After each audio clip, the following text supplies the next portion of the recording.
Bien le bonjour, on se retrouve pour un nouvel épisode du guide de la Redstone et aujourd'hui on va revenir sur un tuto que j'avais déjà un petit peu fait mais je vais rajouter des compléments et je vais le faire proprement puisqu'il y avait quelques oublis par rapport au premier et puis de toute façon c'est bien de le revoir parce que c'est un élément très important de tout ce qui est Redstone. Et donc pour ce cinquième épisode ça va être sur les bud switch. Et je vais détailler notamment trois types de buds, les buds à impulsion, les buds flip-flop et les buds dits plutôt exotiques. On verra ce qu'il en est exactement. C'est des petits bugs, des petits buds pardon, un peu spéciaux. On va commencer par le principe du bud, qui est bud, ça veut dire block update detector, donc c'est un, euh, un détecteur de mise à jour de blocs. Le détecteur, il se situe au niveau du piston, c'est lui qui va détecter, et il va détecter une mise à jour de bloc sur un bloc adjacent directement collé au piston. Alors, quand je dis directement collé au piston, c'est-à-dire, que je place un peu plus en l'air, si on a une mise à jour de bloc ici, ici, ici, ici, ici ou ici. Et de la même façon, attention, parce qu'il y a une particularité, s'il est étendu, il détecte aussi les changements de bloc ici, ici, ici, ici et en dessous. Donc, quand on parle de détection de changement de bloc, c'est ça. Et quand on parle de changement de bloc, c'est changement d'état du bloc. Alors, soit un bloc est placé, soit par exemple de l'herbe pousse. Qu'est-ce qu'on a d'autre? Il y a de l'eau passe, enfin il y a 36 000 états de changement de bloc, ça à vous de l'expérimenter, hein. Pareil, quand on met un gâteau à côté et qu'on le mange, ça fait une mise à jour de bloc. Quand on place un truc à potion là, un brewing stand, je me souviens jamais de la traduction en français, et qu'on place une potion dedans, ça met à jour. Un chaudron et on met de l'eau dedans, ça met à jour. La seule chose qui est souvent admise mais qui est fausse et qu'il faut faire attention, c'est en ce qui concerne les coffres. Les coffres, quand on les ouvre, ne déclenchent pas de mise à jour de bloc. C'est juste une animation, mais il n'y a aucune mise à jour de bloc. Maintenant que j'ai expliqué comment détecte un bud, maintenant les blocs qui permettent d'alimenter un bud. En fait, un bud, ça consiste en on va alimenter un bloc et le piston va être alimenté mais va pas se mettre à jour tant qu'il n'y aura pas une mise à jour de bloc autour du piston. Les blocs qui sont concernés par ce bug, donc l'alimentation, c'est les blocs que j'ai représentés ici, en vert et en bleu. Le bleu, j'ai mis une couleur différente parce qu'on verra, c'est ce qui permet, en utilisant ce bloc, de faire des buds à impulsion très facilement et je vous expliquerai pourquoi. Et les verts, c'est les buds des flip-flops classiques. Rien n'empêche sur les blocs verts de faire des buds à impulsion aussi. Donc, quand un de ces blocs, vert ou bleu, est alimenté, le piston est en état de bud. Alors, enfin, disons que là j'alimente ce bloc, le piston ne se met pas à jour, mais il se mettra à jour dès que je placerai un bloc à côté. Maintenant je désalimente, il se mettra à jour dès que je placerai un bloc à côté. Donc, faut retenir un peu l'architecture de ces blocs, c'est au-dessus du piston, un peu en étoile, jamais collé, ainsi que celui qui est deux blocs au-dessus. Il est important celui-là. On l'oublie souvent, mais il permet des mises à jour lui aussi. Donc voilà les 5 blocs qui jouent sur le bud. Maintenant, comment ça fonctionne? Eh bien, généralement, ce qu'on fait, c'est un petit système où, quand le piston est rétracté, le bloc qui permet de le budder, hein, donc un de ces blocs là-bas, est alimenté. Dès qu'on va le mettre à jour, ce piston va s'étendre et ce bloc ne va plus être alimenté, ce qui aura pour effet de remettre à jour le piston. On va pas commencer par les impulsions, on va commencer par les bud flip-flop parce que c'est les plus simples. Donc celui-ci, c'est un modèle, hein. Il y en existe des tonnes de modèles. L'important c'est de comprendre le principe et ensuite il n'y a pas besoin de suivre un modèle. Une fois que vous avez compris le principe, vous pouvez faire des buds dans tous les sens possibles. Là j'en montre différents, c'est juste pour vous donner des idées. Donc par exemple ce bud là, on a ce bloc là qui est un bloc qui permet de transformer le piston en bud qui est alimenté. Dès que je vais mettre un bloc, enfin que je vais mettre à jour un bloc adjacent au piston, Ce piston, comme il détecte qu'il est alimenté, va s'étendre. Et en s'étendant, ça vient désalimenter ça. Du coup, dès que je referai une mise à jour de bloc adjacent au piston, ça le remettra à jour. Et c'est comme ça qu'on fait un bud, tout simplement. Ça marche avec les fours aussi, par exemple, hein, quand je disais avec tout ce que ça marche.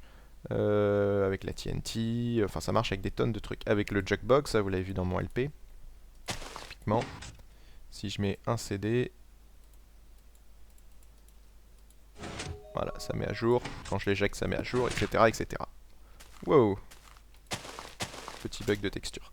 Alors, comment ça marche? Vous avez un sticky piston, une torche en dessous qui vient réalimenter un des blocs budés. Alors celui-là, j'ai alimenté ce bloc-là. Celui-là, j'ai alimenté le bloc qui est 2 blocs au-dessus. C'est pour vous montrer des exemples, hein. Donc on a une torche, un double inverseur et ça vient alimenter. Et celui-là, j'alimente le bloc qui est derrière devant. Donc comme ça, là, avec mes 3 exemples, j'aurais représenté ce bloc-là et ce bloc-là. Celui-là, c'est le symétrique de celui-là, donc j'ai pas représenté. Donc voilà, hein, pas besoin de vous détailler la construction, c'est très simple. Sachez une chose, c'est que parfois les buds peuvent merder un petit peu, ça se joue toujours sur le délai du... Il faut que vous mettiez un repeater, il ne faut pas que ce soit instantané, sinon vous aurez des problèmes, voilà, ça en fait une horloge. Maintenant les repeaters, ça joue souvent sur le délai, si ça marche pas, essayez de jouer sur le délai, notamment pour les impulsions, enfin, ou les trucs comme ça. Mais globalement, il vous faut toujours... Entre la torche ici de détection et le bloc alimenté pour faire le bud, il vous faut toujours un petit peu de délai et souvent c'est au moins 2 ticks. Hein. Là on a, enfin un tick plutôt, pardon. Là on a un tick, là on a 2 ticks, là on a un tick aussi. Donc voilà, hein, c'est des exemples, je ne vous montre pas comment les construire. Donc ça c'est pour le bud des flip-flops et puis la sortie c'est très simple. Soit vous pouvez la capter de ce côté, par défaut alimenté. Voilà, la désalimenter. Soit vous remettez une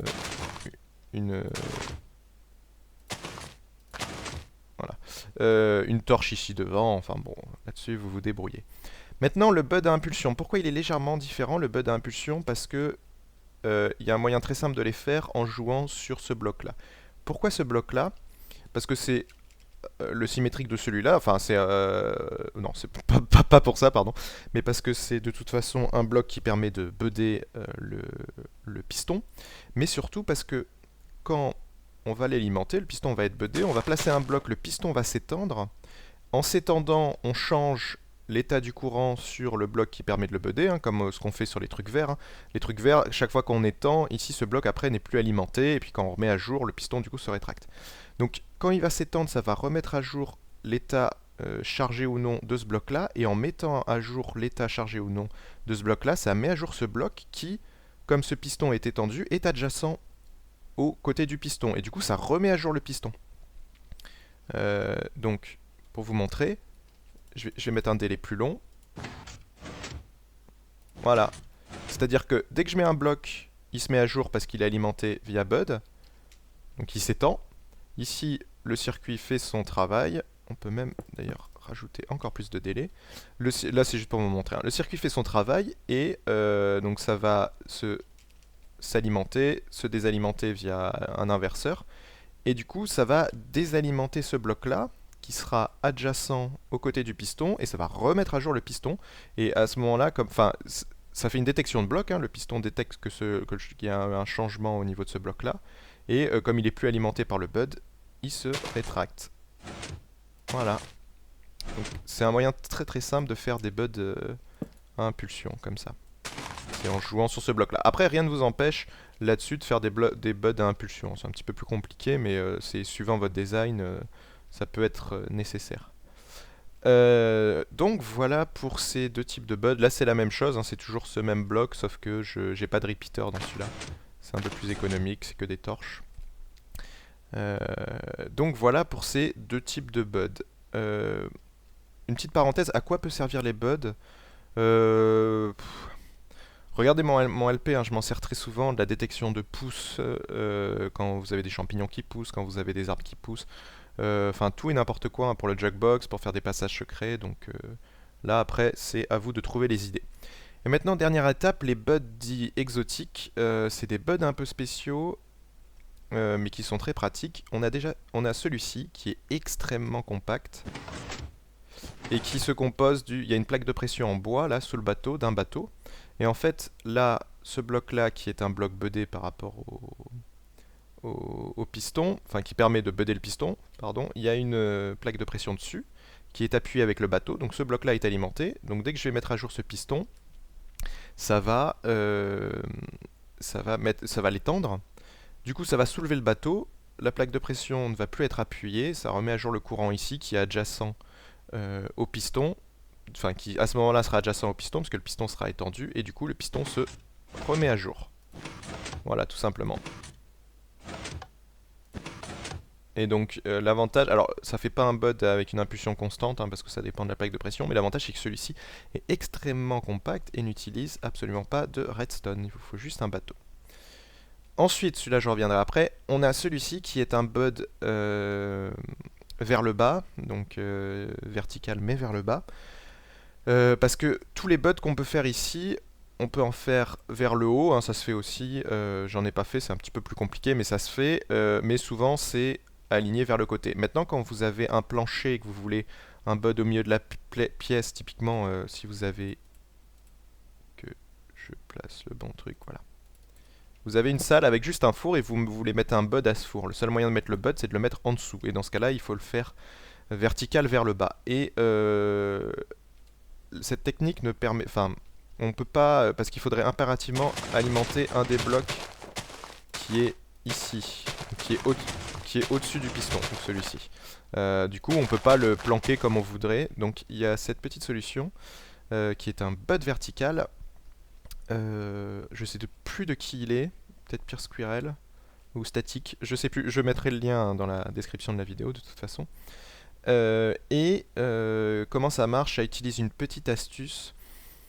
Ce piston est alimenté en permanence par cette torche. Et quand il va s'étendre, il y a le courant qui va passer ici, tac, tac, tac, tac, tac. Le piston, donc ça va passer ici, ça va alimenter cette poudre de redstone qui va éteindre cette torche. Donc le piston ici va se rétracter. Et en même temps, ça va alimenter, donc quand il va se rétracter ici, le courant va s'enlever. Donc ici, ça permet d'envoyer qu'une impulsion. Ça va alimenter ce piston-là qui va s'étendre un petit coup et qui va empêcher que ce piston se réétende puisque ce piston se retrouve réalimenté. Donc ça bloque le piston en fait, d'une certaine façon. Vous le voyez peut-être, mais ce piston s'étend très rapidement. Et dès qu'on met à jour, le jeu voit que ce piston est alimenté directement, donc il faut qu'il le mette à jour. C'est un faux bud. Si je mettais pas ça, tout ce qu'on aurait, c'est une horloge. Ouais, qui finit par griller. Voilà. Et donc pour construire ça, je vais vous le montrer vite fait, parce que c'est un peu plus compliqué. Placer un piston comme ça, une torche. Fil de redstone, repeater, bloc, fil de redstone, une torche, bloc, repeater, aucun délai sur les repeaters, c'est simple. Et enfin, votre piston et le bloc. Alors là, on a eu un petit bug. Ouais, ça, il mâche pas. Ça fait des trucs un peu bizarres parfois. On va virer ça. Voilà. Des fois c'est juste des bugs par rapport à la visualisation. Voilà. Mais là ça marche. Donc voilà comment construire ce bud qui peut s'avérer très pratique. Et le dernier bud switch que j'avais pas montré lors de mon dernier tuto parce qu'il n'existait pas encore, c'est un bud silencieux qui n'utilise pas de piston. Le seul souci qu'il a, c'est qu'il il ne fonctionne que dans une certaine orientation. Donc c'est vers f égale 2 ou f égale 0, dans un sens ou dans l'autre. Il ne fonctionne pas en f égale 3 et f égale 1. Et comment ça marche? Dès qu'on a une mise à jour au niveau de cette redstone, donc sur un bloc adjacent à ce fil de redstone, sauf ici, parce qu'il ne faut pas couper le courant, mais ici, ici ou ici, donc ici, un de ces trois blocs, pareil, on ne peut pas ici. Bah vous allez voir, ça envoie une petite impulsion. Hop. Voilà, donc là on a un bud entièrement silencieux avec de la glowstone. Ça exploite un bug qui est difficile à expliquer. C'est le fait que le courant monte, mais enfin, c'est un petit peu bizarre comme truc. Normalement ici la torche devrait être grillée, ce circuit ne devrait pas être alimenté. Maintenant, quand on coupe, ça remet à jour. La torche clignote un coup, elle se réalimente Et le courant tient alors il devrait pas tenir puisqu'il n'y a rien qui alimente, hein. Comme vous voyez, j'ai aucune source de courant, donc c'est pas normal que ça soit alimenté. Mais c'est un bug lié à la glowstone en fait, donc je saurais pas l'expliquer, mais toujours est-il que ça vous permet de faire des buds silencieux. Donc ça peut être très pratique. Et enfin, on va s'attarder sur le tout premier bud, celui de d'Ito, qui a inventé ça et qui utilisait de l'eau et un bateau. Et comment ça fonctionne? Eh ben, quand on met à jour un bloc adjacent à ce bloc d'eau, l'eau se met à jour, elle voit qu'elle peut couler de ce côté-là, donc elle coule.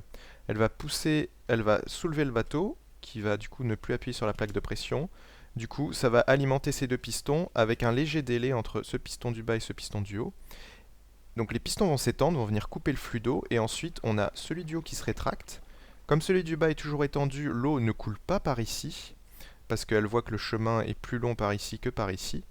Et ensuite, le piston du bas se rétracte, et pour une raison inconnue, l'eau... Enfin, non, pas pour une raison inconnue, mais le piston du bas se rétracte, et du coup, même si ici le passage est aussi rapide que là pour l'eau, l'eau va pas couler parce qu'elle est plus mise à jour, ça recalcule pas.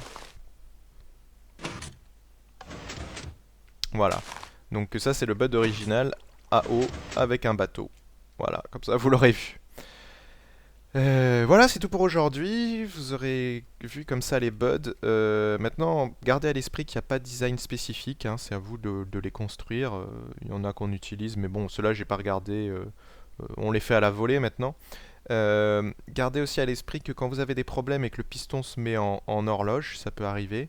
Essayez de casser un fil de redstone, de le remettre, et si ça marche toujours pas, jouez sur les délais des repeaters. C'est surtout ça qui fait la différence quand vous avez des soucis souvent. Et c'est encore plus vrai depuis qu'ils ont changé les délais des pistons. On a plus de problèmes sur les buds avec les délais des repeaters qu'avant. Voilà, donc comme d'habitude, lien de la map dans la description. Et je vous dis à la prochaine pour un autre épisode du guide de la redstone. Je sais pas encore sur quoi ça sera. Allez, bye bye.